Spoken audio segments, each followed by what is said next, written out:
Infectious disease. In this online course of infectious disease, we should firstly know about what is infection. The invasion and multiplication of microorganisms in the body that are not normally present inside the host and cause illness is called an infection. Infection is a process in which a microorganism is entered and starts to multiply in various tissues, and organ system and cause severe illness. There is the various sign and symptom of infection, mostly rely on the type of the pathogen, but may include swelling, redness, fever, vomiting, breathing problems, and many more. As we all know that infection is caused by the different microorganisms such as the bacteria, viruses, fungi. Firstly, the thing we should know about how the infection can be transformed into a chronic disease. And what is an infectious disease? A harmful pathogen enters in the body and causes severe illness until the immune system is unable to remove this pathogen quickly from the infected host. Then this acute infection transforms into a chronic disease. Infection is a very first step in which a harmful pathogen enters in the human body and starts to divide. The immune systems work against the pathogen at a very same time. The different elements of the immune system, such as the T cells, antibodies, macrophages, are trying to eliminate this pathogen from the human body.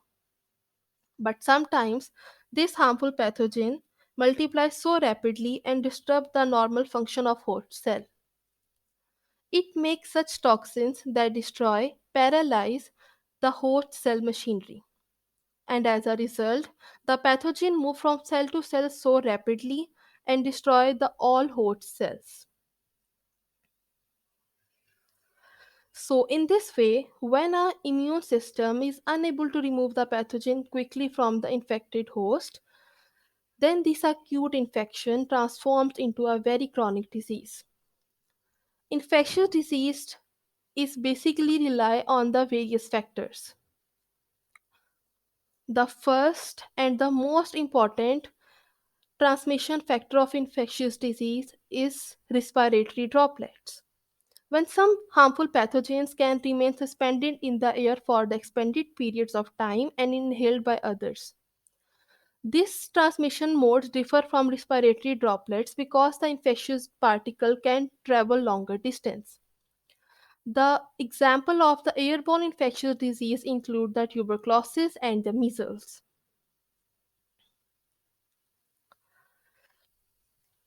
The infectious disease can also be spread by the direct physical contact with another person.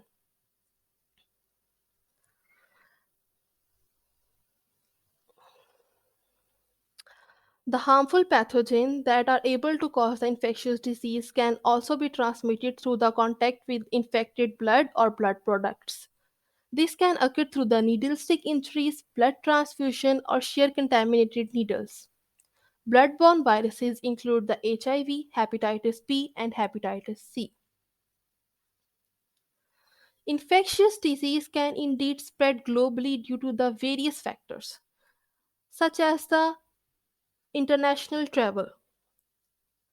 In international traveling, people can carry infectious agents with them or infected individuals can transmit the disease to others during traveling.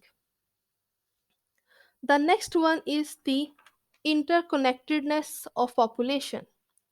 The interconnectedness of population means the higher interaction of the individuals can increase the chance of the infectious transmission. The next one is the global trade. The import and export of goods can also be a very major problem in order to spread the infectious disease. Inadequate healthcare systems leads to the lack of the diagnostic capabilities and limited access to vaccines or treatment, which can contribute to the global spread of infectious disease. And the last one is the climate change, and it is the one of the most important factor. Change in the climate pattern can affect the prevalence of certain infectious diseases. For the example, when the temperature is increased, the chance of the disease causing vectors like mosquitoes is also increases. Most of the infectious disease can spread through the mosquitoes like Zika viruses.